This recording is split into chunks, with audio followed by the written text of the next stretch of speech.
Hello வணக்கம். இது உங்கள் சிவி எல்லாருமே எப்படி இருக்கீங்க? இப்போ பார்த்தீங்கன்னா ஒரு பங்கமான ஒரு சம்பவம். அதாவது ரயான் வந்து லேட்டஸ்ட்டாக ஒரு வீடியோ இன்டர்வியூ கொடுத்துருந்தாப்புல. அதை வந்துட்டு நிறைய பேர் வந்து திருச்சி அவங்களால என்னென்ன பண்ண முடியுமோ முத்துக்குமார் அசிங்கப்படுத்துறதுக்கு நிறைய வேலைகள்லாம் பண்ணி முத்துக்குமாரோட வெண்ணிங்கை வந்துட்டு தாங்க முடியாமல் ரயான் வந்து கதறல். ரயான் வந்துட்டு அதாவது முத்துக்குமார் இப்படி பண்ணிட்டாரு, நான் தான் வின் பண்ணியிருக்கணும், என்னென்னமோ போட்டிருந்தாங்க. நானும் அதோட உண்மைத்தன்மை என்னவா இருக்குன்னு சொல்லிட்டு அந்த உண்மையான இன்டர்வியூ போய் பார்த்தா ரயான் அவ்வளோ அழகாக பேசியிருக்கார். எவ்வளோ அழகாக அருமையாக பேசியிருக்கார் தெரியுமா? முத்துவை கொண்டாடி இருக்கார். உண்மையான ஒரு கண்டஸ்டண்ட்டாக ஒரு நல்லா வந்திருக்காரு. இதை வந்துட்டு என்னென்ன வேலை பண்ணுறாங்க பாருங்கள்.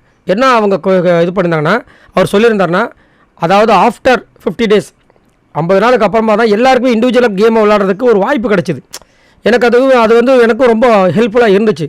அப்படின்னும்போது அவங்க வந்து உங்கள் ஆடியன்ஸ் நீங்கள் தான் கப் அடிப்பீங்க, நீங்கள் தான் கப்பை வாங்கிட்டு வெளியே வருவீங்கன்னு நினச்சாங்களே, அது எங்களுக்கு ரொம்ப டிசப்பாயின்மெண்ட்டாக இருந்துச்சு அப்படின்ற மாதிரி அவங்க கேட்கும்போது, டிசப்பாயின்மெண்ட்டை தாண்டி முத்து நல்லாவே விளாண்டார் அப்படின்றார்.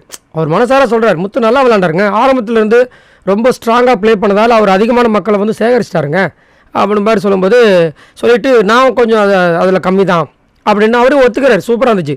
அதுக்கப்புறமா முத்து ஜெயிச்சதை பற்றி உங்களுக்கு என்ன தோணுது, அதை எப்படி நீங்கள் பார்க்குறீங்க அப்படிங்கும்போது, முத்து ஜெயிச்சது எனக்கு ரொம்பவே சந்தோஷமாக இருக்குன்றார். முத்து ஜெயிச்சது எனக்கு ரொம்பவே சந்தோஷமாக இருந்துச்சு. ஒரு பிளேயராக, ஒரு ஹியூமன், நல்ல ஹியூமனாக, நல்ல கண்டஸ்டண்ட்டாக இருந்திருக்கார். அவரோட பெஸ்ட்டை அவர் கொடுத்தாரு, நான் என்னோடய பெஸ்ட்டை கொடுத்தேன்னு அழகாக முடிச்சிட்டார். இதை என்னென்ன விளையாட்டு காமிச்சிருக்காங்க பாருங்கள். நானே ஒரு விஷயத்தில் ஆடிப்பட்டேன், என்னடா இப்படியா பேசியிருக்கார் ரயான்னு. அப்போல்லாம் பேச மாட்டார். ஏன்னா லாஸ்ட்டாக வந்துட்டு ஒரு 2 வாரம் சூப்பராக இருந்தார். இந்த டிடிஎஃப்பில் மட்டும் அவருக்கு ஏதோ ஒன்று ஆயிடுச்சு. மற்றபடி அதுக்கப்புறம் பார்த்தீங்கன்னா ரயானோட பேச்சு நடவடிக்கை எல்லாமே அவ்வளோ அழகாக இருந்துச்சு. இந்த மாதிரி பேச வாய்ப்பில்லை. அது எப்படி வெளியே வந்தோன்னே, ஏன்னா அதனால தான் டாக்ஸிக் ஃப்ரீ பிக் பாஸ் 8 இந்த சீசன் தான் அப்படின்ற மாதிரி சொல்லிட்டு இருக்காங்களே அப்படின்னு பார்த்தா இந்த மாதிரி இருக்கு.